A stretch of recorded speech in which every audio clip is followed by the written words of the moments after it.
नमस्कार, प्रणाम। मैं हूं मनीष सिंघानिया और आप देख रहे हैं E9 बिहार। तो आज हम बात करने वाले हैं कश्मीर में हुए पहलगाम के आतंकी हमले के बारे में। तो हम पहुंच चुके हैं बिहार राज्य पूर्व सैनिक संघ के कार्यालय पर बक्सर में। तो आइए बात करते हैं अध्यक्ष जी से कि क्या कुछ कहना चाहते हैं इस हमले के बारे में। तो नमस्कार सर, कश्मीर के पहलगाम में हुए आतंकी हमले के बारे में आपकी क्या राय है? सबसे पहले तो मैं E9 बिहार चैनल को धन्यवाद करता हूं कि आपने हम पूर्व सैनिकों का विचार जानने का प्रयास किया है। ये पहलगाम में जो उग्रवादी हमला हुआ है ये बहुत ही निंदनीय, बहुत ही क्रूर तरीके से किया गया है और निर्दोष नागरिकों को भयभीत करने के लिए, पूरे भारतवासियों को डराने के उद्देश्य से किया गया है। इसका जितना भी निंदा और भर्त्सना किया जाए वो बहुत ही कम है और हमारे पूरे देश के लोग पड़ोसी देश पाकिस्तान के प्रति गुस्से से भरे हुए हैं। आखिर सर, ये हमला अन्य उग्रवादी हमला से अलग क्यों है?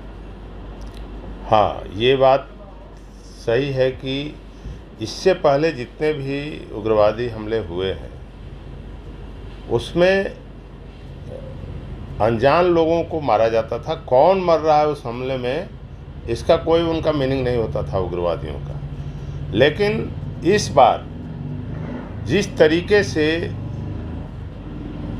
उनका जान लिया गया है, जो निर्दोष लोग हैं, और उनको एक ट्रेजेडी के तहत जो है देश में शांति का माहौल को स्थिर करने के लिए ताकि धर्म के नाम पर धर्म पूछ करके, कौन हिंदू है कौन मुसलमान है, कलमा पढ़वा करके, और जिस तरीके से लोगों को मारा गया है, इससे ये साबित होता है कि पाकिस्तान हमारे देश में धर्म युद्ध कराना चाहता है, हिंदू मुस्लिम में आपस में लड़वाना चाहता है।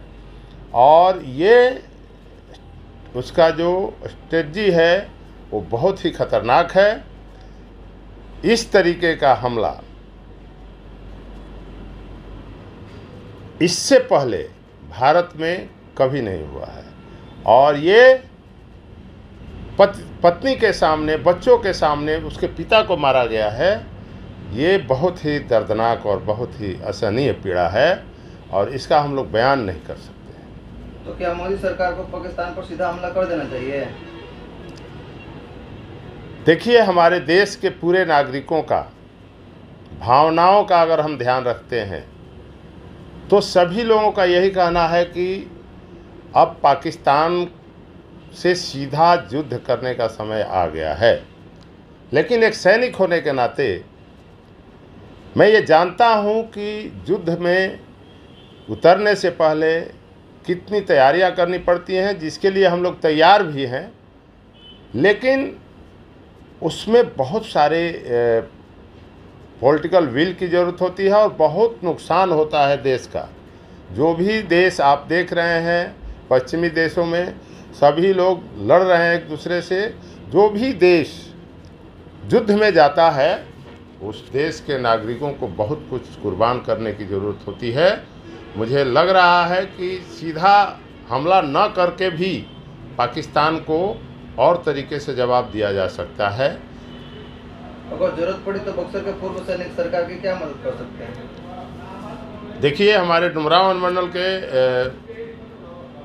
अनुमंडल अध्यक्ष हरिशंकर सिंह साहब पहले भी बताए हैं, लिखे भी हैं, पोस्ट भी हम लोगों ने रक्षा मंत्रालय को भेजा है कि अगर ज़रूरत पड़ा तो हमारे पूर्व सैनिक सीमा पर जा कर के अपने सैनिक भाइयों के साथ कंधा से कंधा मिला करके लड़ने के लिए भी तैयार हैं। अगर सरकार चाहती है कहीं और जगह हम लोगों का इस्तेमाल करना, अगर हमारा सेवा लेना चाहती है, हम लोग वहाँ भी जाने के लिए तैयार हैं। और हमारी जो गवर्नमेंट है भारत सरकार की, जितना कार्य कर रही है पाकिस्तान के अगेंस्ट में और इस उग्रवादी हमले के पक्ष में, हम सभी कार्यों में सरकार के साथ हैं और जितनी अभी कार्रवाई की गई है कूटनीतिक तरीकों पर वो सही है और सीधे वार भी होगा तो हम लोग जाने के लिए तैयार हैं। आपका परिचय सर? मैं रामनाथ सिंह, अध्यक्ष बिहार राज्य पूर्व सैनिक संघ, जिला बक्सर।